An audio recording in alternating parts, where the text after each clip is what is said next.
Good afternoon, everybody. If we could bring the meeting to some sort of order. That's the word I'm looking for. Good afternoon, everybody. I'd like to welcome you to this Operational Services Committee meeting. This meeting is being live streamed. Should we lose the live stream at any time, we will pause the meeting until the live stream has been re-established. I move on to the agenda. Do we have any public questions? No public questions. Do we have any apologies and substitutions? Yes, Chair, we have apologies from Councillor Catherine Holtzman, no substitutions. Okay, thank you very much. Do we have any declarations of interest? Anybody? No, thank you. Are we happy for me to sign the minutes of the meeting held on the 18th of November at the close of this meeting as a true record? Yeah. Perfect, okay. I only have one chair's announcement, and that's we're moving item 7 to now because Liz Every has another meeting to get to by 5 o'clock. So if I could call Liz Every forward, we will now do the Community Safety Partnership 6-monthly report.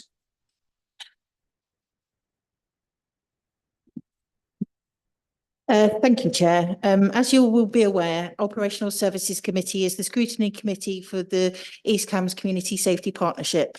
And as such, we report to you every 6 months. I will now hand over to the Chair of the CSP, Liz Every, to present the report to you. Thank you, Emma, and thank you, Chair, for moving this up. I very much appreciate it. So good evening, everybody. I'm really pleased to be here again as Chair of the Community Safety Partnership. I'm really delighted to offer this report of the CSP activities. And I do appreciate that the report is quite detailed, but that's quite deliberate because I wanted to provide you with as much of a comprehensive understanding of what the CP and its activities are and have been since the last meeting, which seems some time ago.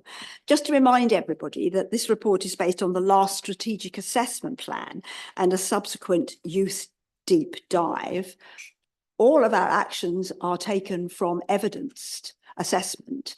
We are required by statute to do that. So this is where we get our information from, and I'll talk about that in a minute. So I've only provided you with the highlights of what has been happening, but it does emphasise the themes and issues that are facing East Cambridgeshire at the moment, particularly the work being carried out as a result of antisocial behaviour, with particular reference to hate crime, but also our current youth provision and the recent Youth Collaborative Survey, which will appear again at the next meeting. Neighbourhood disputes, which take up a lot of our time. Growth in fraud and scams, domestic violence, rehabilitation, which is something which is new, which has come to our committee, and road safety. Since this report, we have had a new strategic assessment, another CSP meeting, and discussions are taking place on next year's action plan. But before I mention some of these new issues, I wondered if you had any questions on the report that you have in front of you, and I will try and answer them. And if I can't, I know Emma will, and if that doesn't work, then we will come back to you with written responses. Well, I've got two things, please. One, if I may do the oddity first, please. I think you've got a typo, if you don't mind me. Sorry, can I? No, sorry. Sorry, I have hearing aids, so I don't. Oh, right. Oh, I'm sorry. And No, don't worry. You don't know that. Well, first thing, if you don't mind me pointing it out. No, not at all. I think you've got a typo on page 40. It refers to stop thinking fraud. I think it's stop think fraud, isn't it? Possibly, yes. Yeah, okay. Sorry, I'm not being awkward. I don't have the same documents in front of you as you do, so you've got obviously the, yes. Yeah. So thank you for pointing that out, Councillor. No, the other thing is, please, I probably should know this, but I don't. Please, can you tell me who all the partners involved are? Because I assume it's the various local authorities and the police and the schools, and I did think of somebody else and I've forgotten what. Yeah, you do know who they are, don't you? But I'll just confirm those. Our main partners are statutory partners. We have statutory and non-statutory partners. Yeah. So our statutory partners, you have to make sure I don't miss anything, are the police. We deal with health. We deal with fire. The probation office is actually a statutory requirement. However, as I've been pointing out before, we have never been able to get them to the table despite lots of help. So that's why our rehabilitation a talk that we had was so useful. We have Cambridgeshire County Council, which provides us with there's just one vote for each of those statutory partners. And the votes that we have is Lizzie Houghton, and she's our youth coordinator, and she has the vote for the county council. And all of this is embedded through East Cambs District Council, who has statutory duty to run the CSPs. Okay, thank you very much. Thank you. Just picking up on the point that you just mentioned, and I asked about last time about the probationary service. So you're still not getting anybody from the probationary service. So just wondered what avenues you've explored to try to do that, and whether others, do you know whether other CSPs have a similar problem? Absolutely. Yeah. Yes, we've had we've even been to visit them, and were assured when we went to the person at the top, and he assured us that they would send somebody along to us, and then they reorganised. And once they'd reorganised, they then didn't have the capacity to do this, and we keep on and on and on. This is really important because we really need to know what's going on in our patch. However, with the speaker that we had who spoke about rehabilitation was able to tell us what was going on the patch, but from a different perspective, because obviously she's dealing with the rehabilitation. And we do know that compared to other CSPs, our issues are not as great as others. But you're absolutely right, Councillor Inskip. I don't know what else to do. If you could possibly write from the committee. I do have a note to myself here to say that, would you like me to write a letter on behalf of the committee to say that this is not good enough? Or Yes. we won't say it in quite those words. I'll think of some nice words of saying, please attend, because it's really important to our community, because everybody else makes the effort to turn up. So can you please send somebody? I mean, it's not an onerous, you don't meet every week, do you? It's once a quarter. Yeah, no, absolutely. Yes. And the thing, what we're looking at most carefully is about reoffending. And also it's not just reoffending, it's about siblings. So understanding which youngsters are actually in families where others are involved in the justice system. So yes, please, Chair, I'll that'd be put great. some words together and get back to you. Lovely, Thank thank you. Just coming in on that, and I spent the last 22 years of my career working for Her Majesty's Prisons and Probation Service. I'll pick it up outside. I'll pick it up outside the meeting. If I've got any contacts who are still there, admittedly it's 6 years since I retired. I'll happily try to help. But I'm not promising anything, but yeah. Well, that would be that would be very helpful. And to be honest, we work very, very closely with all the CSPs. So if we manage to get somebody, then they could hang in with us on that as well, because they need the service as well as we do. Do we have any other questions for the current? Oh, Councillor Bedicott, sorry, since you're here with your hand up. Sorry about that. Thank you very much, Liz, for the report. It looks absolutely fantastic as usual. I just wondered how you're planning to engage with future Youth Fusion events and how planning for that from the CSP's perspective has come along. Funny you should say that. I'll just move on to the next thing. So I'll just move on to the next point. So we held a meeting on the 4th of March, which is not so long ago, and obviously the minister out on that, where we were presented with the findings from the latest report, which this is the report that comes in, which actually goes on the website, so you can actually see that. Councillor Clapp, did you want to ask a question? Well, I'm giving the Sorry. of the.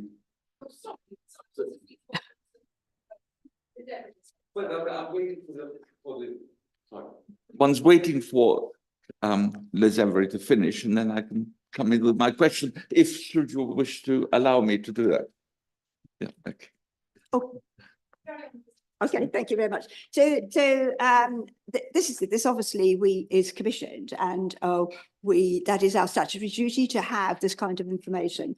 Once we've got this commission, we have the ability to identify deep dives that we want to do from issues that are coming up. So so what happened at the last meeting was this was presented. So what happens now is that our new action plan is being worked on, and Emma's responsibility at the moment is to talk to all the partners so that they make a contribution to the action plan, because they all have their own statutory duties and they have their own staffing and their own budgets, and it's working collaboratively together that provides the partnership approach. And there's no doubt about it that that partnership approach is the only one that really works, because no one partner can often solve all the problems that are happening. So when I come back next time, we will actually have that action plan, and it will go up on the website before then, and we will give you information about that so that you can have a look at it. But I just thought I'd tell you some emerging headlines from that without going into too much detail. So what we are agreed to do, and this was agreed by the partners, is that we are changing our second priority to work to tackle violence in East Cambridgeshire with a particular focus on serious violence. This is the second time now that we had to use the word violence in our priorities, which is a worry for us in East Cambridgeshire, but I'll also mention that. So looking at what they have suggested, that looking at overlapping issues from each partner's perspective is an even better way to provide a more focused collaborative partnership, because what we're going to now look at is considering particular locations and communities rather than incidents, if that makes sense. So we're able to have a wraparound approach to that. So we are going to take a much more place-based approach. Now, this has implications for you as councillors and parish councillors as well, working with us. We're already working alongside partners on thematic topics at the force level, including domestic abuse and sexual violence, serious violence, reoffending, hence the importance of working with the probation services and associated services. However, before outlining this in further detail, it must be emphasised that East Cambridgeshire is a low crime area.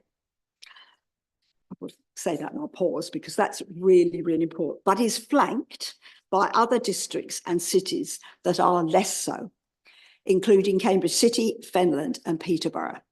An emphasis on prevention activities and collaboration, working with our councillors and parish councils, is more vital now than ever before, as is vigilance and up-to-date information on emerging trends and themes. So geographically, the areas flagged for antisocial behaviour often also report higher levels of crime. Areas of deprivation often overlap with concerns for drug and alcohol misuse, housing concerns and higher level of need. Those areas geographically highlighted are Littleport, ranked in the top 3 for the highest counts in all analysed crime types. Ely East has the highest rate of crimes, including violence against the person, hate crime, sexual offences and ASB.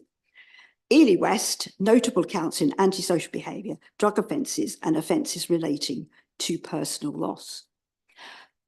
I reiterate, we are a low crime area. So the importance of working with those parish councils and you as councillors is absolutely vital.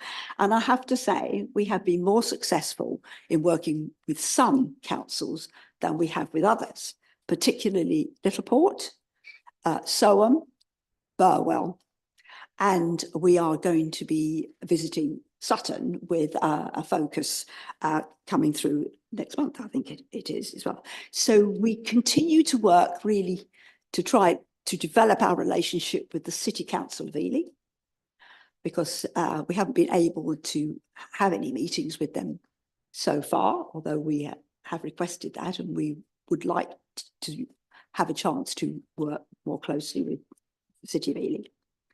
So the high volumes and increasing trends of types of crime are shoplifting, violence against the person and antisocial behaviour. The details of the key findings are contained within the report, and we will be coming back to you with that, but we will alert you, I think, on this committee we have decided that we are going to, with our communication strategy, to contact you directly about things which we are going on, so that you absolutely know what's happening in your area as things come about, and then we'll be able to report to you in 6 months. But this is live, so it's not only working to respond to the evidence that we have, but we also respond to any incidents that arise, and also want to say thank you to the team. The incidents that take up most of our time are neighbourhood disputes. Takes a lot of time and a lot of work from all the agencies pulling together to try to resolve them, and we do try to resolve them, but that doesn't necessarily always mean that we're able to. So has anybody got any questions they'd like on the, oh, right. I think Councillor Trapp was slightly, because he's Sorry, Councillor Trapp, you were there wanting to first. go from the previous time, I think, and then I think Christine, and then, oh, two Christines, that's not helping either, is it? Well, I'll let you fight amongst yourselves. Oh, yes. A different name, please, ladies. Carry on, John. Can I go? You can. Councillor Trapp. Yes. First of all, very good that you're doing things with rehabilitation.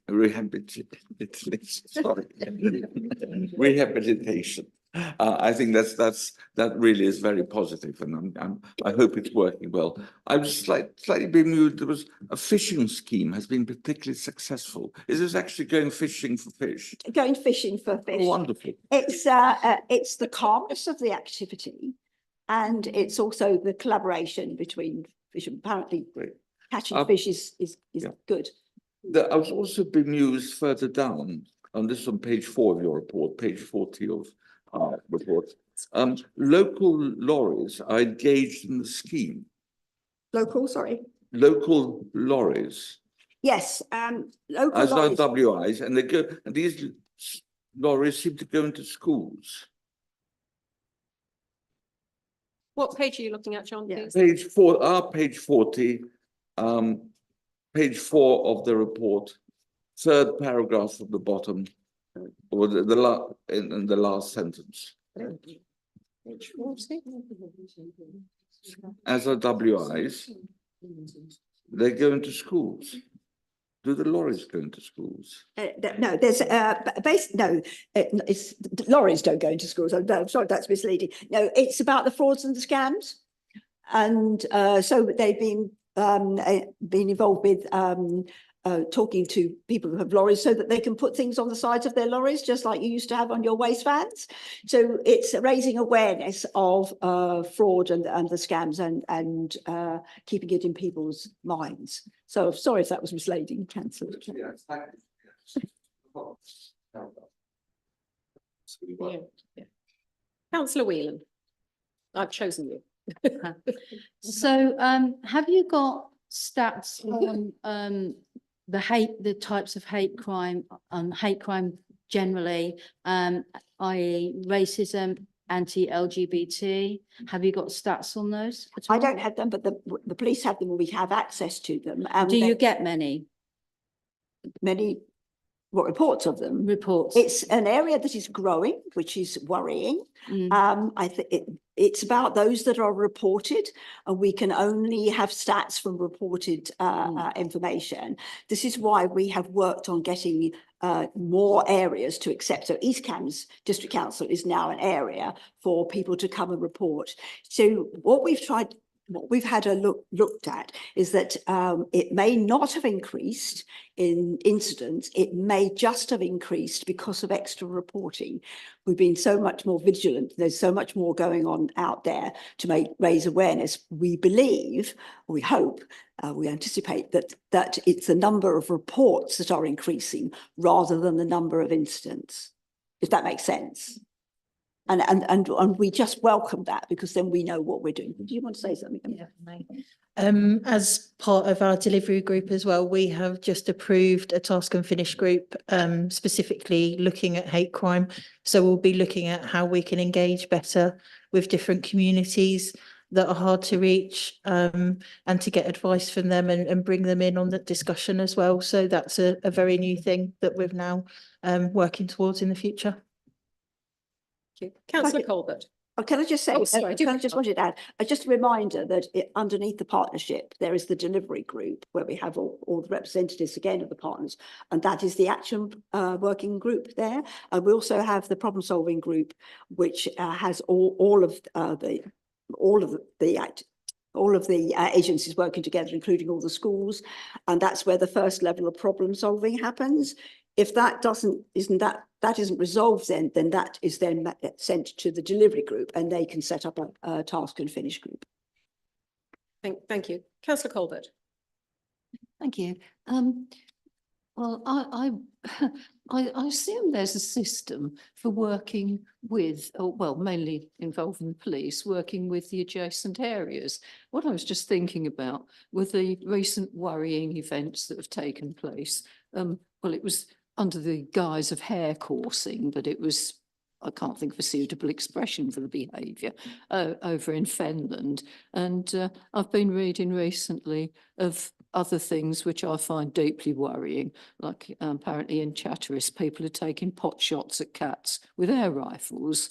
And somewhere near Sandy, I read that someone had shot some llamas and ewes in a field and otherwise terrorised the poor creatures.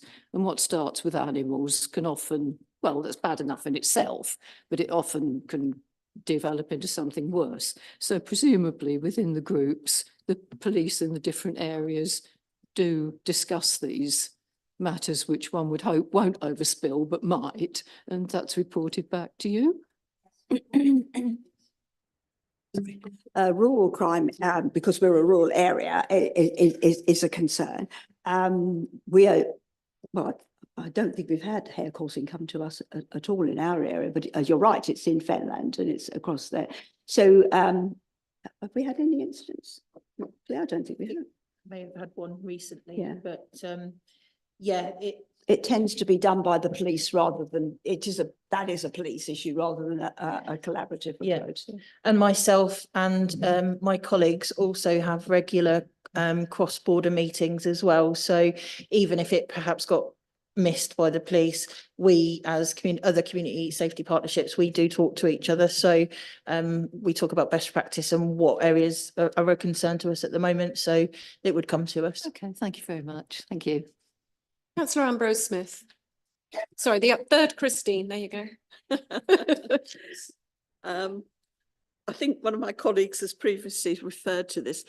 I think it is incumbent upon all members to encourage their residents to actually report, because this is where the rankings are formed, and there may be a great deal going on that just simply isn't recorded. So I think when we go to parish and town meetings for our monthly report, we really should emphasise the importance of encouraging our fellows to, report these things when they happen, because getting the numbers up is the only way we really get attention on it, isn't it? It's absolutely spot on, because thank you very much, because our hotspots are the number of recordings we get rather than the number of incidents. So you might geographically, for example, we had two areas in Littleport, one which looks so there was a huge amount going on, and the other area not so much, but antisocial behaviour in both. But one was reported on much more than the other, and the more that the reports get, the more they get flagged up, and then they end up in our action plans. That's why it's so important. You're absolutely right. I think I've said it many times, putting it on Facebook doesn't count as reporting. No, absolutely not. And that's the same for shoplifting. It's the same for parking. It's the same for everything. If you don't report it, the police can't hold it as an incident. No, indeed. Councillor Inskip. Just going back to the hair coursing discussion, it isn't just Fenland. The incidents that took place on the 25th of January, it included, there was some in my ward in Sutton, in Littleport, Prickwillow, Fordham at least. So it affected quite a bit of our district as well as Fenland. Yes, thank you. Actually, that it does tend to be dealt with by the police rather than collaboratively, because our role with that wouldn't be so obvious, would it? No. It's actually a crime. That's a real. It's a crime. It's Yeah, a crime as opposed to antisocial behaviour, I think. and the police do take it really, really seriously. Yes. Thank you. Does anybody have any questions or anything they would like to say to Liz and Emma? No, in which case then, thank you so much. I found it a fascinating report. Thank you for all that you do, both of you and your teams. And I will send the letter off with your Thank you very approval. I won't send it off just as it is. I will get you to run your eye over it first. Just our last plea to you all, please let us know if you need us to help you. You have our direct access. You can talk to Emma or any of us, but particularly for your own parishes and areas that you work for. That if we're able to keep you informed of what's going in your areas, it means that you are one step ahead of any complaints that you might get from residents, which is always a good thing to be. Perfect. Thank you very much indeed, Liz and Emma. Now, in our topsy-turvy world today, we go back to agenda item 6. Oh, that item was just for noting, by the way, everybody. So agenda item number 6, which is the East Cam Street Scene Business Plan. And I think Emma, oh gosh, we've got Emma, John, Nigel and Paul. Thank you all for attending.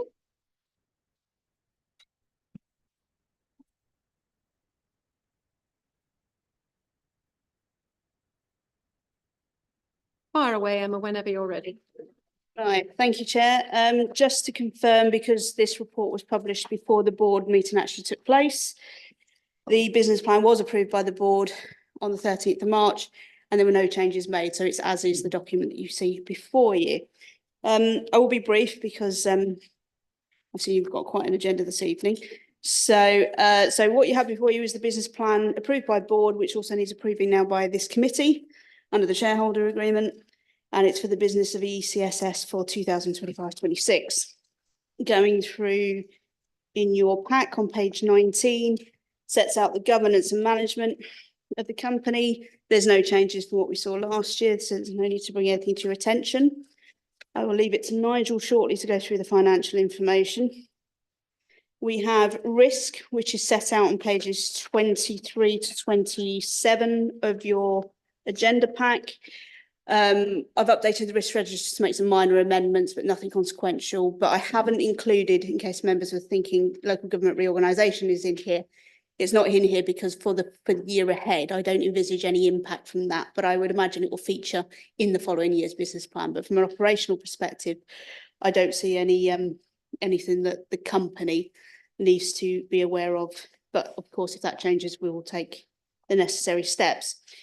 So if we look at 24-25, starting on page 29, last year was a stabilising year where we continued to make improvements. I don't intend to go through the performance tables set out in 30 to 33, because that's an item on your agenda later on. So that will be your opportunity to explore in more detail there.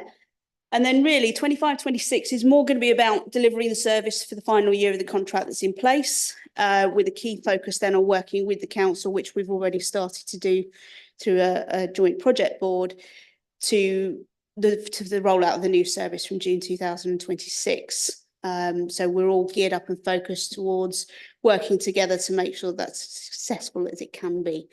I'll just hand over briefly to Nigel and then we'll leave it there. Thank you. Thanks, Emma. Good evening, members. So firstly, a couple of apologies for a couple of typos. This is the 25-6 budget plan, despite the heading in the column on the left that says 24-25.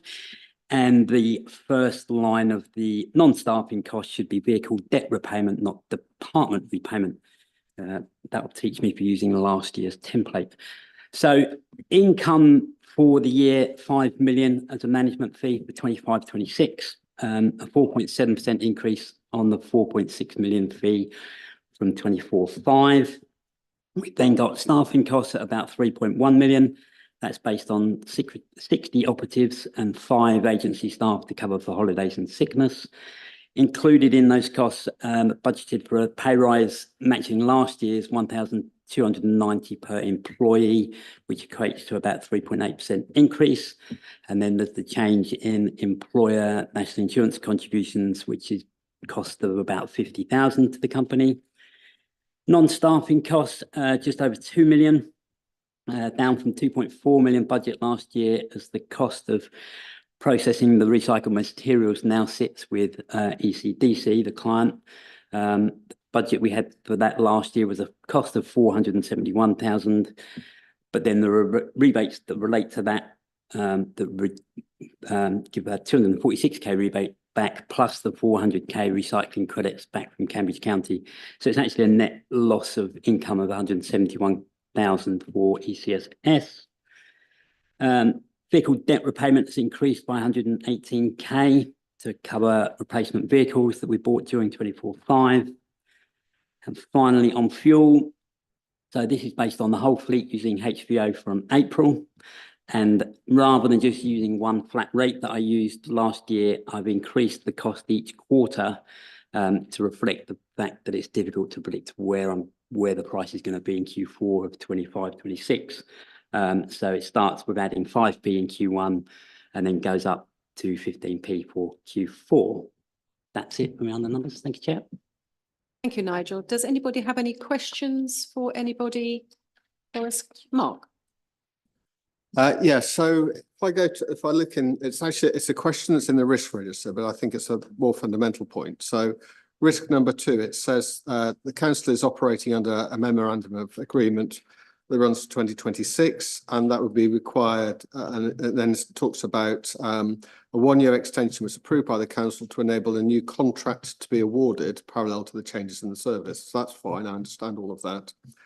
But then in the notes column, it says the council took the decision to award a new contract to ECSS, but then it says ECSS has instructed Trowers and Hamlins to draft a new contract to commence the 1st of April 2026. Isn't the district council the client, and shouldn't the district council therefore be providing the contract for ECSS to agree to? Would you like to answer that? Through you, Chair, happy to answer the question. We took the decision that it's almost a joint instruction. So we've instructed Trowers and Hamlins to get the ball rolling in recognition of the resources of the council as present. We need to make sure that contract's in place. And it will be done jointly with the council. The council will review it for themselves. This was done as something to speed up the process of contract negotiation. And this particular law firm are familiar with the company structure and relationship with the council. So it's not unusual for companies to do the drafting of the contracts rather than the council itself, because it's going to be quite a detailed contract as well. So. And just to add there, so it's the council that will be drafting the specification. So that's the nature of the service and all the terms and the policies that sit behind it. So they will be added as schedules to the overall contract.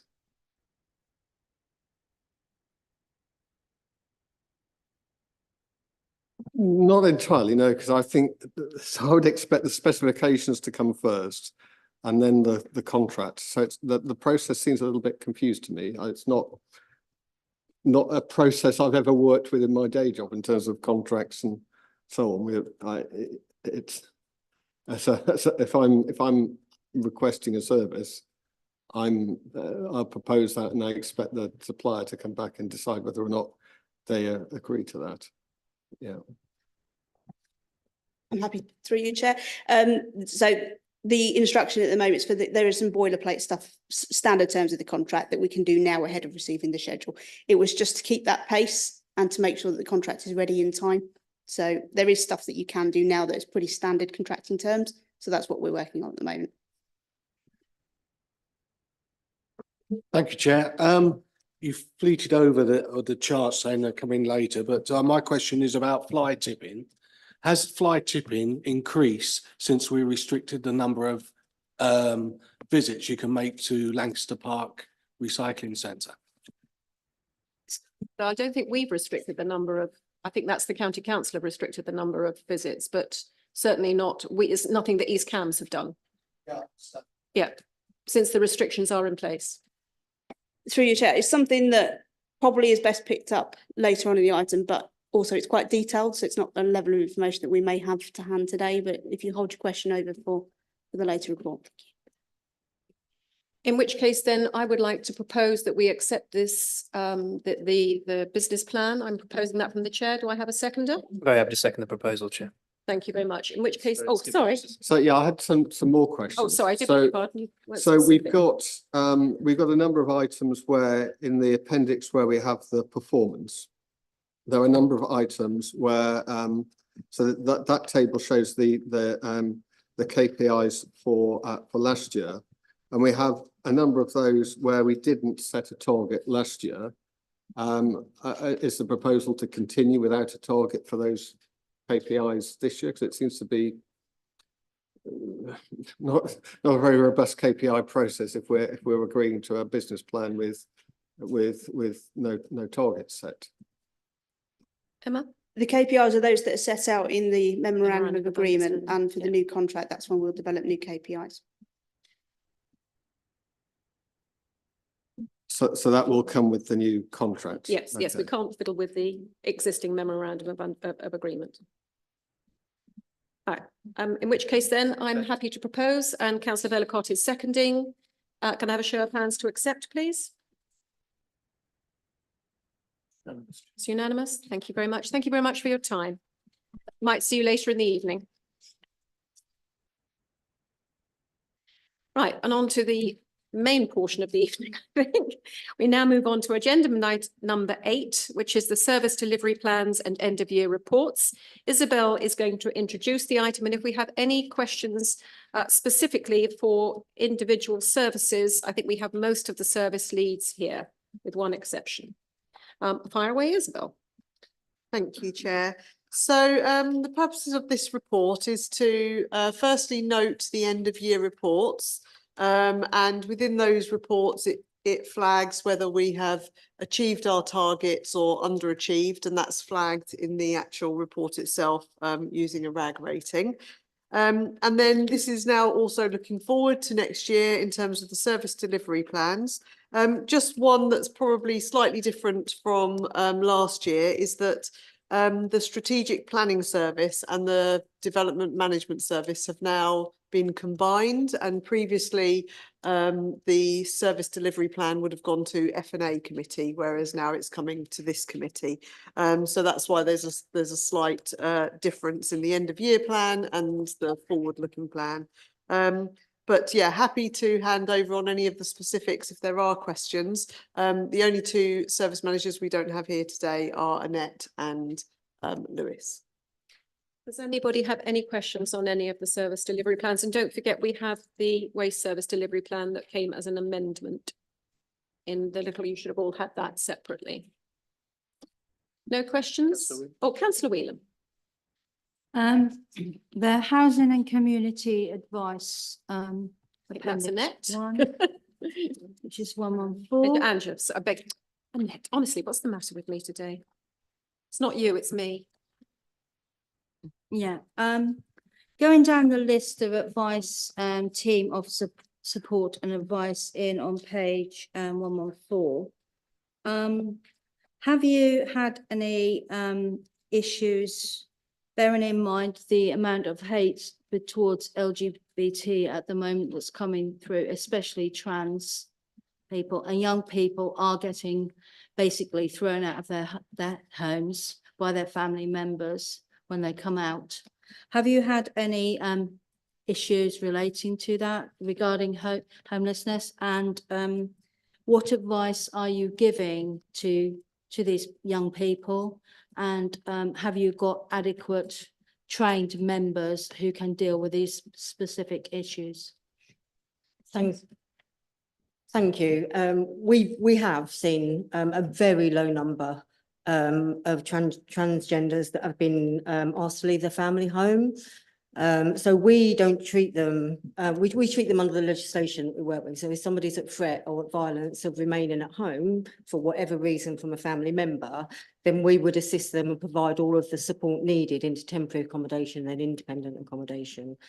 So we have a huge diverse team that's trained in, I mean, I can send you our training matrix. They train, they take extensive training. Myself, I've worked with some of the transgenders community, and we've worked with them really successfully. So no different, the same level of advice, support. Obviously, we're mindful of temporary accommodation, that we wouldn't expect them to go into a mixed temporary accommodation, if that's, if, you know, if they wasn't comfortable with it, even though they have their own room, our temporary accommodation is shared. So we would then maybe look at alternative temporary accommodation, if needed, if that was the case, but we certainly do see them, yeah, but a very small proportion. Thank you. John, councillor Trapp, sorry. Thank you, councillor Huffer. Is this about the whole of this, all 500 pages of whatever it is of this? You can deliver- ask a question on any of the, Okay. any of the service Um, plans, John. It I doesn't was have to just be. looking with at the whole- page 79, which is the communications team service delivery plan. So you don't have any further questions? Oh, for yeah, we're doing, okay, right. Does okay. anybody have any else? Councillor Goodell? Thank you. It'd be For a- Angela. Yes, it'd be amiss of me not to, as the Armed Forces champion, to ask her, do you have any problems with ex-armed forces people with homelessness or living on the streets? No, we don't. I think we see quite a low volume of the armed forces. But again, you know, we should define it as something that we're working from, and I mean, we're working really well. So we have had some real contact.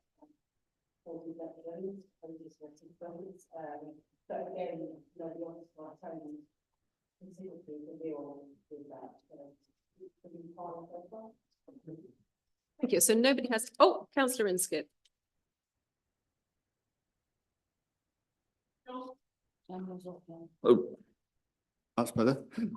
Yeah, just wanted to, this is another housing one. At the moment, we're missing the target, or during the period that's been reported on, missing the target on avoiding the use of bed and breakfast accommodation. Just wondering what action is being taken to try to get that back on track. So we're still remaining that we don't place anyone with any families or any dependent children in B&B accommodation. But unfortunately, the nature of some of our clients that may be slightly complex or have some risk, we cannot place them in our general needs hostels. So we do have to look for alternative accommodation. However, we are already in talks with one of our housing providers about a unit of self-contained flats. So that's kind of the route we're looking at the moment. And hopefully in the future, we will be able to have alternative accommodation. Anybody else have any questions for Angela? I'd just like to add my thanks to your team because I just think they are wonderful and have the patience of a saint, most of them. Thank you very much indeed for all you do. If you could pass that on to the team. Right. Do we have any other questions for any other of the service leads? Councillor Trapp, you need to put your hand up, John. You're waving your finger at me for communications. Thank you, John. It just read to me that I've got another question as well, but not to communications. So I'm sorry about my poor communication. Overview of the service. I just read that first paragraph, and it seemed to me that the communications team mission is actually to deliver the highest possible levels of service. It just doesn't quite. I know you're trying to support the council in delivering, but it seemed, I don't know, it just read slightly wrongly there. Just as a minor observation. Is there a question, John? Well, my suggestion would be to try and see about rewording it and rephrasing it in emphasis, yes. Would be happy to look at rephrasing it slightly. I get your point, yes. And I have another question to planning. Does anybody have any other questions for the comms team? No, thank you very much, Annalise. Thank you, David. John, you have a question for the planning officer. Yes, I do. Planning manager. Mr. David, we say the target and reporting timescale. This is on page 161, which you are achieving. It seems to be you're getting correct there. But what happens to what we don't have is any indication of how much of the ones who haven't been done on time, what's happening to them and how the tail of that goes. So we're talking about all our applications determined within agreed timescales. Well, 90% looks like is done, but what happens to the 10%? Those are the applications, John, that haven't had extensions of time, but will have determined with that time period. So those are applications which have gone beyond the statutory time limit. where we haven't agreed an extension of time. Over the past year, members will be aware that we introduced a negotiation protocol within planning. So as part of that, what we've been doing is we've been trying to clear the books of those old applications which are not in a state where they can be approved or are likely to get to an approvable state. Now, in those cases, it's not really appropriate to try and agree for an extension of time, because you're supposed to use those when you're trying to get towards a positive solution. So some of the dip will be around that area, and others will just be ones where, through no fault of anyone, they've just gone out of time. So, but we are well above so I think the national target is 60% for majors, and I think it's 70% for all other types, and we are doing very well on that, but we do acknowledge there was always room for improvement. And what we're trying to do is what we're trying to work on quite hard at the moment is to try and reduce the amount of time we spend on applications and to try and reduce our reliance on extensions of time. So we were fully expecting a slight drop in the performance this year because we were trying to put those things into place to enable us to be better going forwards. I realise that's quite a roundabout answer to your question. Yeah, well, it's not really. I mean, it's just what happens at the ones. How long are they? And how, what happens to them? Yeah. So that might be instructive anyway, but that may be in the planning department, planning report, planning committee. Yeah, I think you're aware, John, that we're trying to improve the reporting that we give to planning committee around that side of things. We're looking at the moment to see what reports will be beneficial to the committee around those applications which have been on our books for a longer period of time. What we don't want to do is just give you a list of applications, because that's not really helpful to members. What we're trying to look for at the moment to see if it's possible is to show how many we had on our books a year ago and how many we had now, so we can sort of compare the average timescales and things like that, rather than just going into the nitty-gritty of individual applications. Because I think I'm happy to be guided on this, but I think for members, it'd be quite useful for you to understand the trends and the direction where we're going in. Thank you. Any other questions for the planning manager? Councillor Trent. Thank you, Chair. Is there a plan for there to be a measurement of how long it takes the planning operative to get back to councillors on certain cases? So by that, do you mean like responding to emails and things like that? So we do have a customer sort of charter. I don't know if I'd have to go away and check to see if it responds to members. The difficulty is how we would measure that, because unless they came to us through some sort of centralised portal and then go back to yourselves for a centralised portal, it's going to be quite difficult for any service to sort of be able to work out how long it takes. What I am keen on, however, is obviously that you as members get the information as quickly as possible. So all I would urge is, if you don't feel that you are, please just contact me and I'll do what I can. Thank you, David. I have to say, I've never had any problem in getting hold of or getting a response to any of your planning team. Do we have any other questions for David? In which case, thank you very much for your time, David. Do we have any other questions for any of the other service leads? In which case then, are we happy to note these delivery plans and approve the delivery plan? Do beg your pardon. So we need to propose and second. I'm happy to propose from the chair. Do I have a seconder? Thank you, Chair. Second the proposal. Thank you. Are we all in favour? That's unanimous. I think anybody who's not necessarily needed for floater, you can all go. Go home and have a cup of tea. We move on to the, Angela, it's you again, I'm afraid, the homelessness and rough sleeper strategy, agenda item number 9. Thank you, Chair. We've currently just reviewed our homelessness strategy for 2025 to 2030. And I obviously asked bringing it to committee to ask for approval, but I just kind of wanted to run through really some of our achievements and objectives for the next 5 years. So our main priority will always be early intervention and prevention of homelessness within the district. And our key successes today, and these are just a few, our DAHA accreditation, an introduction of our Housing First project, Homes for Ukraine scheme, our armed forces signing of the Covenant and working towards our bronze standard, a Women's Wednesday and the management, and bringing back in-house the management of the housing register. So to achieve our objectives, in the next 5 years, would like to be 0 families in B&B accommodation, expansion of our free landlord resolution service, including payments of rent in advance and deposits in line with the new renters reform. We have an event booked with all of our landlords and estate agents in the next few months, so we can filter down all of that information from the renters reform on what the landlord's new obligations will be.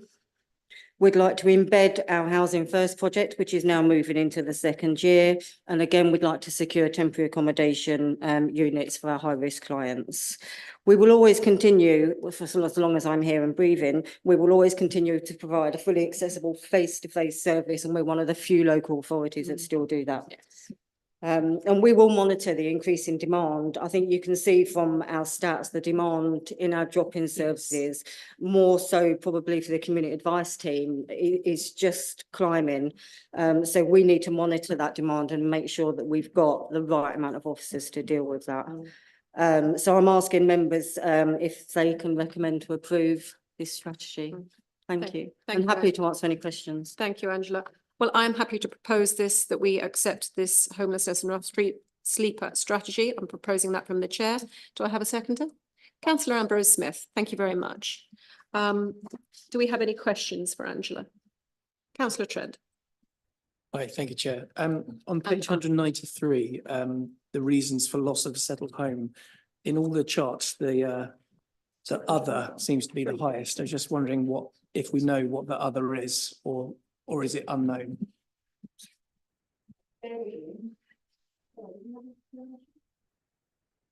Unfortunately, it's our data system where we record information. If it doesn't come within a certain category. Do you want to jump Yeah, into a I mic? know now. That's okay. Sorry. So on our locator where we record all our information, so if someone comes in, loss of homelessness, if it doesn't come within these categories, it goes as other. This is something that has been flagged up across the sub-region. So we are looking and working with our locator provider to have more detailed categories so that we don't get this huge gap in other. So it's something that's being looked at, Councillor Trent. Hopefully by the next time that we see you, you might be able to have something in place. Absolutely. Councillor Sharp. Thank you, Chair, and thank you for the report, Angela. It's just a question really, which it came up at the Police and Crime Panel last week, in terms of Peterborough colleagues were seeing what is effectively could be examples of modern slavery, where people are getting driven into the city centre, then they sitting there and begging for money all day, and then they're picked up and taken to wherever. I just wonder, and obviously that's very worrying, but obviously Peterborough is a bigger city, but I just wonder if we're seeing anything of that sort here.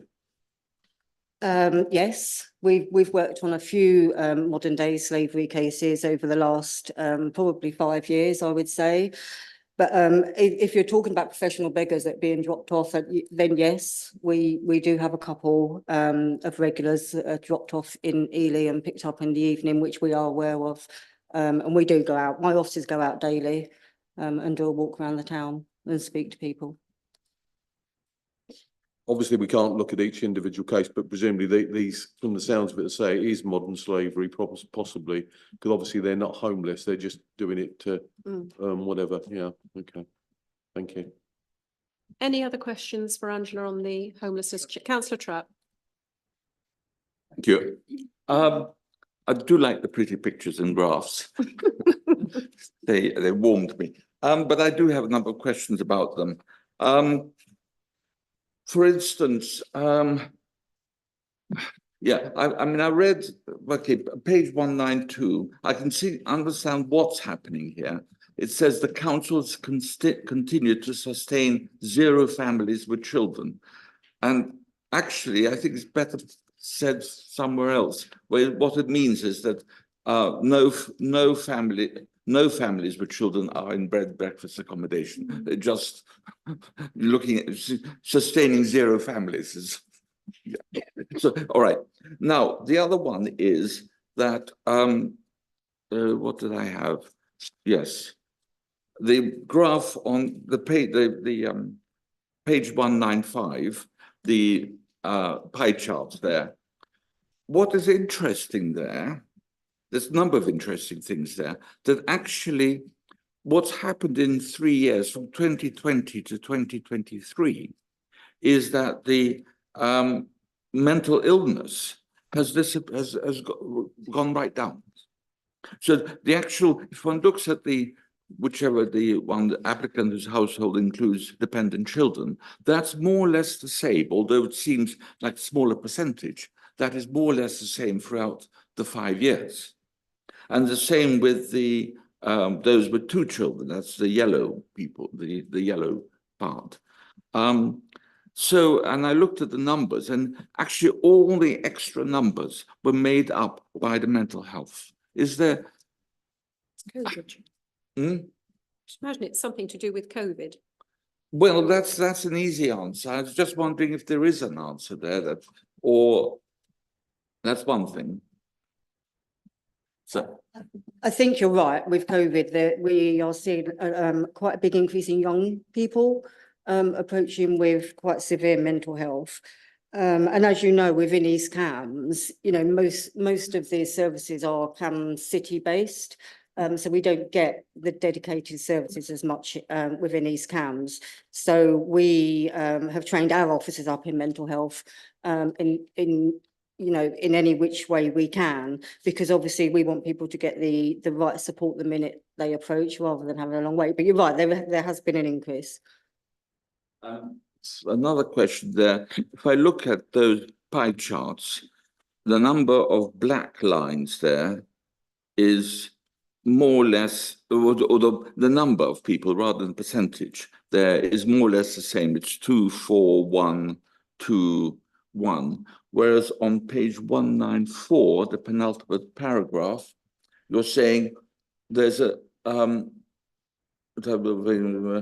the families either with children. So you're talking about where they're expecting their first child, but it seems to be that is very much constant over the.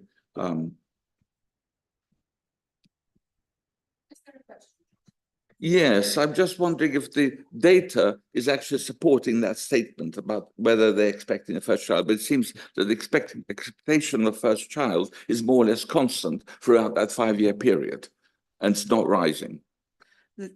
They would either be expecting their first child or have a child. Yes, but they've got no other children. But it seems to be very constant rather than rising. I think the cost of living crisis has put paid to that. Whether the statement about they're expecting their first child actually is, which says, all right, okay, never mind, okay. Thank you very much, John. Does anybody have any other questions for Angela? Councillor Colbert. Sorry. What actually constitutes a child, please? Is it anyone under 18, 16? Is there any split?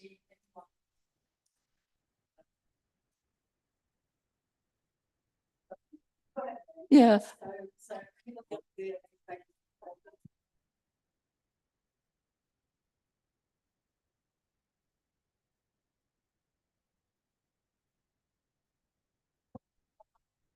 Is there actually a question? Have you thought through? I can make it into a question. I would, no. I mean, I'm not. What? Okay, okay, but it was a question. There were questions, but okay, but it's whether the homelessness budget, and we're noticing further items down the page. We've got lots going on, being forwarded on to the next year. Whether we can use that for things like hostels and things, for hostels for homelessness, whether we can actually do something there and use it, as opposed to it just seems to be transferred from year to year.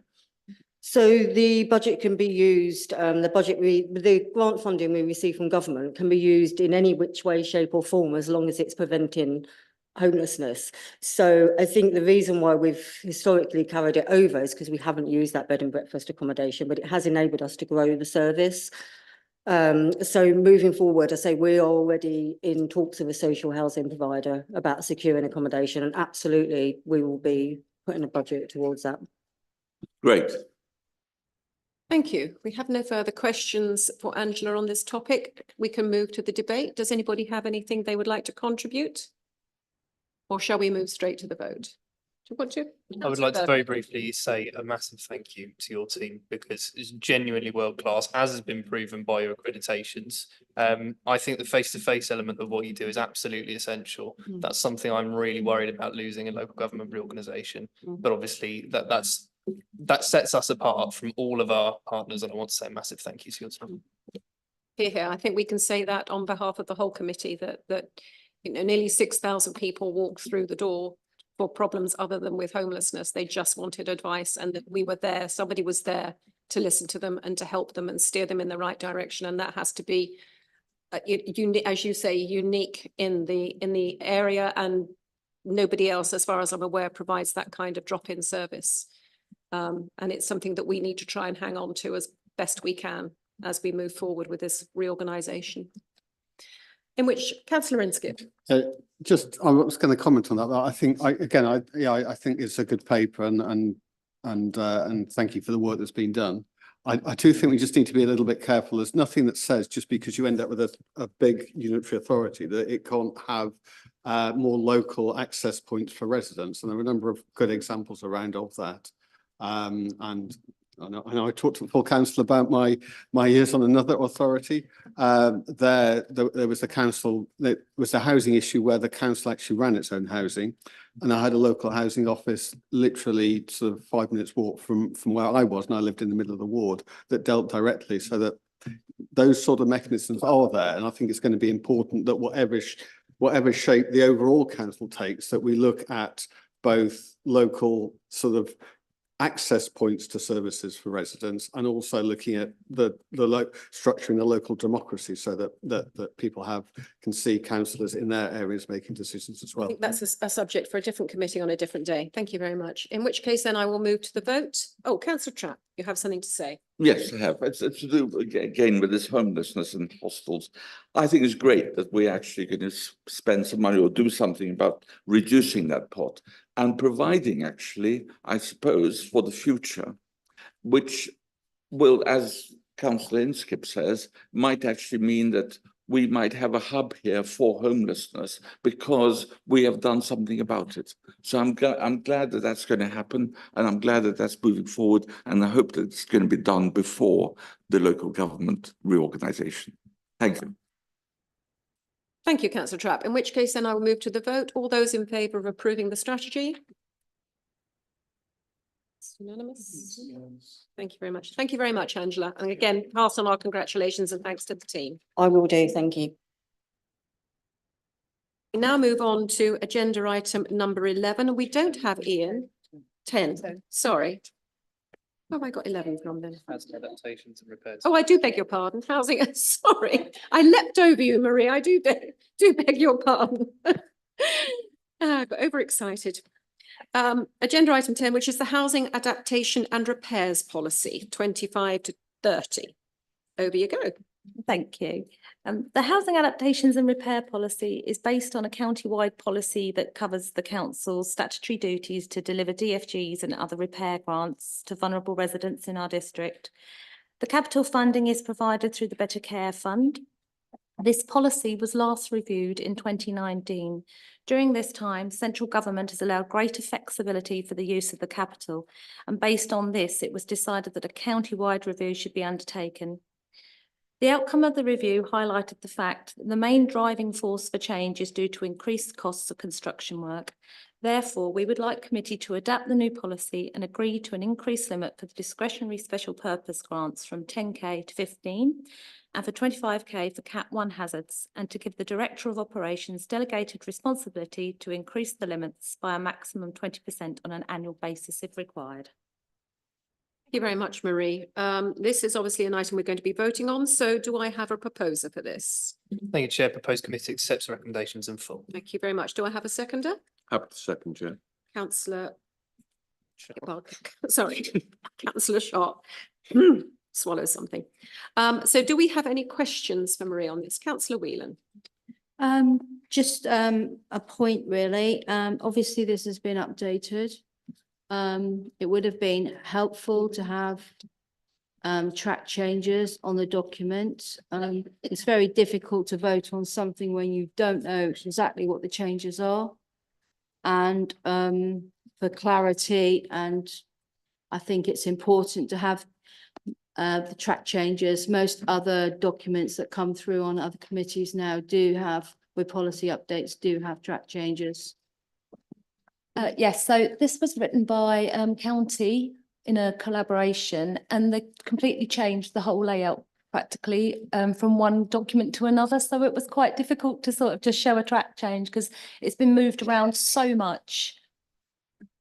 Yeah, I think it's slightly out of your control, is what you're telling, was what I'm hearing, is this was done to us, not with us, from the sounds of things. So yes, I appreciate your points, but unfortunately, under the circumstances, I don't think there's anything the team could reasonably have done. Councillor Colbert. Thank you. I just wondered if you could give us some sort of idea, please, of what you can get for £15,000, because there are all sorts of possible adaptations that I can imagine. So the discretionary grants were predominantly for repairs, and we're finding now that even for replacing heating systems in people's houses are going over 10,000. So we're not being able to even have people proper heating in their homes. Electrical rewires would come in under that remit, roof repairs. They're all just now edging over the 10,000, but still remaining under the 15 at this stage. Okay, thank you. So this is actually going a bit wider than what I was imagining. I was thinking more in terms of ramps and different types of baths and things. I must admit, I hadn't thought about roofs. Yeah. So the disabled facilities grants is what provides for adaptations for disabled people. The discretionary grants are like a support system. So for us to enable to put a bathroom in, say, for somebody under disabled facilities grant, they might require their electrics to be upgraded, which can't be done under the disabled facilities grant, but the government have allowed flexibility in which we can do works to enable a home to be fit in order to carry out the adaptations. Thanks very much for that. Thank you. Councillor Trapp, you have a question. I have a question, yes. A change, actually. It's page 210, item 4.5. First of all, I'm delighted that you're increasing the grants. That is wonderful. And because actually it has to go in line with building costs and things like that. That's great. It's to do with the discretionary loans. This is something for this council, is it, that you're setting up, or is it? It's county-wide. It's been agreed all at county level. Okay. We're going to align whatever means test or criteria so that that's county-wide as well. So it's fair right across county. Right, because my question was whether the charge would be index linked, whether it would be, or just say if one had, say, a discretionary loan of 10,000, that would be 10,000 even 20 years down the line. That's correct, yes. There's no increase on it. All right, okay, fine. So if one clear that up, yes. All right. Councillor, Yes? you have another question? No. Councillor Goodell. Thank you, Chair. So these loans are for individual people who own their own property. What about housing associations? Do they have to pay themselves, or do they apply for a grant as well? So for housing associations, we wouldn't be offering a repair grant because obviously it's the landlord's down to the landlord. For top-up grants, some of the housing associations put money towards. So in the case of sanctuary housing, they pay 40% towards the cost of whatever our costs are, and Clarion, another main provider, they put in 50% of the cost of the work. So they have different avenues they can go down. Obviously, we couldn't be We have given a grant in the past to somebody, a loan in the past where they've done a repayable monthly. But people don't tend to want to take it up, but the offer is there. Do we have any other questions for Marie? Thank you very much. And again, you do invaluable work and I'm sure everybody in the district is very grateful. We certainly are on this committee. Okay, so we now move to the vote, to debate on this. Do we have anything anybody would like to say on this? No, nothing. In which case then shall we move to the vote? The recommendation is to accept the updated version. Can I have a show of hands, please?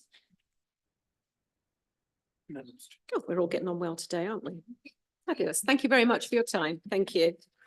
Now we move on to budget item 11, and we haven't got Ian, we have Jude. Jude Anthony. Nice to see you, Jude. This is his first committee, so Thank you, Chair. please all be nice to him because this is his first committee. We don't want to frighten him.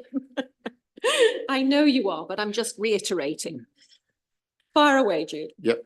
For the quarter ended 31st December 2024, the full year forecast outturn position for the revenue budget is 7.46 million compared to 7.13 million of approved budget, which is an overspend position of 335,000. So this is made up of 2 overspend and 1 underspend as detailed in the section 3.5 of this report. For the same period ended, the capital budget shows a full year forecast outturn position of 2.9 million compared to 4.6 million approved budget. This will result in a 1.7 million underspend. The underspend relates to the delivery of 2 projects, which are purchasing of waste bins and bereavement center. Both are delayed until next financial year. Thank you. Have any questions for Jude about the budget forecast, budget monitoring report? Oh, Councillor Trapp, question? Yes, it is. Yes. Okay. Yeah. I'll make it into a question just to keep you happy. I'm slightly, I don't know. I mean, it may be the style of this, but I'm slightly confused by the forecast outturn for certain items. For instance, under homelessness, which came up a bit earlier, we had a total budget was 237,000, near enough. And we seem to have a variance of 299,7765. But the forecast outturn is actually seems to be whatever we had said in the first place. This is on page 253. I'm taking the line homelessness. There's other lines like that. So what's happening with the, I thought the variance would be saying, yeah, we're going to get, forecasts can't be the same. So we received some of the homeless grants in advance. That will be taken in for next financial year. That's why it's balanced at the end of this financial year. Okay. I'm not sure if I understand, but never mind. Bear of little breath. Councillor Inskip and then Councillor Colville.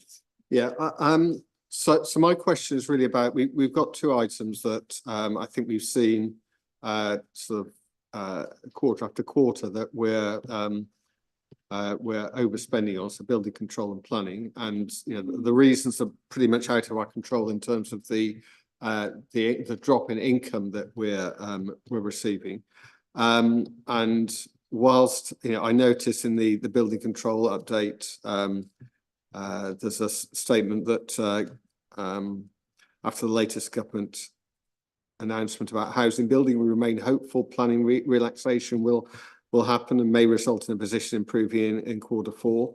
But in reality, I think both the what we're seeing with building control and planning applications reflects broader industry problems. And really trying to understand what are we doing and is there more we can do to sort of at least control our expenditure on those items. As I say, I don't think we can do anything really to boost the income, but are we, for example, looking at, I noticed in the building control report, there was a mention that there was a vacancy in one of the roles at the moment. Are we actively recruiting to that, or do we wait until there's an upturn in the market before filling that? I think these are valid questions, Mark, but not necessarily for Jude to answer. That would be probably better directed to, who do you think? Yeah, Isabel would probably be better placed to answer those. That's fine. So in terms of the vacancy, we are just holding that vacancy within the building control service. We've also seen an uptick in our pre-app service. So obviously that's not showing in this report because this is Q3, but we do anticipate some income recovery coming through there. And we have in the budget going forward, we have taken into account the reduced amount of income that we've had this year as well. Do we have any questions, any further questions for Jude? Oh, so Councillor Colbert, I do beg your pardon. It's all right. Well, I've got a horrible suspicion that I probably should have been asking this of someone else, but never mind, I'll go on anyway. 106 money, section 106 money, the spending thereof. When I've been at other authorities, I've understood exactly what's been going on, because as members, we've had access to spreadsheets which detailed how much money was due from the developer, for what, when it was collected, when it was spent. And this information doesn't seem to be directly available to me. Or if it is available, I've never found out the path to it. Again, I think this is probably a question for Sally Bonnet. Would I be right in suspecting that, Isabel, or is that something you can handle? But again, this is not a question for Jude. It probably is a question for Sally, but as it comes up in here, which is talking about the management of 106, it seemed like a reasonable time. I don't think we have Sally with us, but maybe it's a question you could direct either outside this meeting, direct to Sally herself. Yeah, well, I am actually, I have been in correspondence. Oh, right, okay. With Sally, If we get stuck, let me know. I shall continue. Okay, thank you. Thank you very much. So I repeat, do we have any further questions for Jude? In which case, thank you very much for attending. Hope you enjoyed your first committee. This item is just for noting. Are we all happy to note? Perfect. Okay, so we move now on to my favourite report, the waste performance monitoring report, question 3. And welcome to Kat. Thank you for waiting so long, Kat. Fire away. Thank you, Chair. I'd like to present members with the Q3 October to December performance report for the street scene team. And this report is recommended for noting.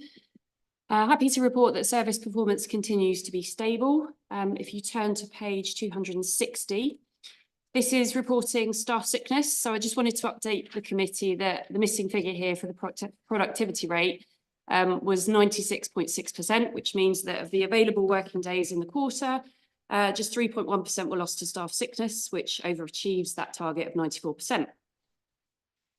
On the next page, which is showing the number of missed collections, there's been a small increase in the number of recycling and green waste bins being missed, but positively a decrease in refuse bags being missed.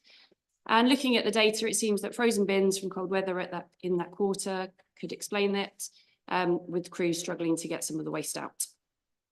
Next page are the inspections that ECSS have carried out on the quality of their completed cleansing work, which continues to report a higher standard achieved. The service had a formal complaint and 2 compliments, and generally interaction with the service with customers had been quiet during this quarter. Positively, ECSS received delivery of their new mini street sweeper, which you may have seen around Ely, which seems to be really helping the service perform efficiently and take the pressure off manual sweeping. No offensive graffiti was reported. Positive for the team has also been the conviction of a prolific graffiti artist. ECSS has submitted their costs incurred for that clearance work, and hopefully be able to reclaim that. Over the page, I just wanted to flag, this is the number of reported fly tips. So I've pulled this out here. I'd like to answer Councillor Goodell's earlier question regarding those number of fly tips. Our collected data from the last 10 years or so shows that it doesn't appear that restrictions at the county council's recycling centre had an impact. There's also research around from the NGO RAP that studies the impact of these restrictions in those districts. And that doesn't seem to support that view that it does have an effect, but we'll always monitor our numbers and we have to report that to DEFRA and we'll always analyse those. Turning to the last slide, page 266, and again, at the time of the publication, we didn't have that data for Q2. It's reported in arrears, so we're slightly out of date, but happily, the recycling rate for that quarter was just above 60%. That is what we'd expect for that time of year, what with Christmas and bottles. And finally, I'd just like to flag to members, Chair, that with the creation of the waste client team within the council, the achievement of the recycling rate and the tonnage collected, that's falling back within the council, and they'll be conducting the communications and outreach work as well, and managing that our new recycling contract and have influence over that performance. So thank you, Chair. This report is recommended to the committees to note, and I'm happy to take any questions. Thank you, Kat. Do we have any questions? I'm looking everywhere. Councillor Trapp, it is a question. Definitely a question. Well, I'll make it a question. All right. Where it says no data, does it really says no tolerance? I mean, it does seem to be that tolerance is actually not something which is of importance. Is that right? So the no data is actually an accessibility point. So it's just to flag that when you're having that report read out to you, it's reading that there's no data. So there isn't a tolerance set for that KPI. Thank you. Another point, there's a lot of microns coming into here. For instance, waste collection, the last bottom left corner, there's a little muse around the place. This is page 256. The top of 257. I think that's just Okay, all right. And the other one I'm talking about, sorry about this. I just wonder whether I'm looking at the long-term versus short-term sickness days, and it seems to have swung the other way, whereas 23, 24, it seemed to be more long-term sickness, and now we seem to have more short-term sickness. Is there any reason for this, do you think? Is there anything that... This is the blue versus the brown on the long-term, short-term. So around that time of Q2, Q4, we began to implement or update our HR or ECSS's HR policies, and there was much more robust management that was put in place. So that picked up a lot of long-term sickness and managed it more effectively. So that's why you've seen a reduction. The short term, we find that's just a natural fluctuation. It's colds, stomach issues, things like that we have no better control over, more control over. Well, delighted you're managing long-term sickness better. Thank you. Thank you. Councillor Inskip. Yes, I've got a question about street cleansing, and it's not directly addressed in the report, but I think it's a relevant place to ask it. And it relates to, there was a fairly recent Freedom of Information request that asked about litter on the A10. And the question was asking whether the District Council has a schedule for litter picking on the A10. And is it funded? The response that was given, or the initial response, was there's no funding and no plan. Trunk roads are covered by national highways. But the A10 that was detrunked in 2001, so isn't, and if you go to national highways, it's very clear that isn't covered. So just want to be clear on what are the responsibilities in terms of A roads, none of which, if I look on the, apart from the A14, none of which are covered by national highways. So there was a error with the way that the FOI had been dealt with. It went straight to Street Scene, who answered it directly without our client teams kind of oversee. So we've since updated that response because we know that we are responsible for that road. We don't have a schedule as such, but we are working with a contractor to put in place some traffic management to enable us to litter pick those areas, because we are aware that they are in desperate need of it. Okay, thank you. Any further questions for Councillor Sharp? Thank you, Chair. Thank you for the report, Kat. It's just one question really, which is going to come in the future with for those who aren't aware, the Milton Refuse Centre is going to be shut for 9 months from October and completely refurbished. And obviously Witchford, as I know, is going to go to booked sessions rather than open. And I've already had questions from residents about what we're going. I'm just concerned about, certainly in the southern part of the district, about possibly extra fly tipping. From the sounds of it, you're all over that in terms of going forward, but it's something that could be an issue to us, certainly from October onwards. Thanks. Thank you. Yeah, acknowledged. We are working with our partners through the RECAP partnership, being kept up to date with the project that's progressing. I know that the team in South Cambs, obviously that more directly affects them, and they're working with the council.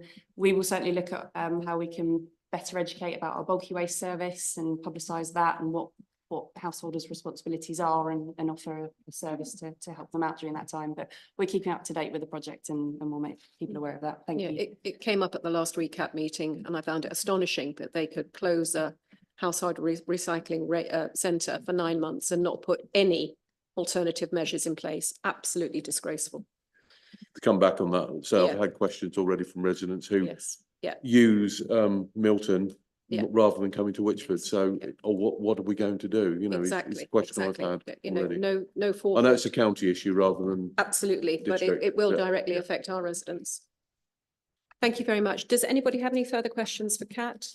In which case then I'll be happy. I have a small question, just a question, not for you necessarily, but I'm wondering why we still have to see, do we have to see Kat every 3 months? Could we not do like we do with the rest of the, not that we don't love you, Kat, because we do, but I'm just thinking everything is going smoothly. Why don't we see you twice a year like we see all the other service leads?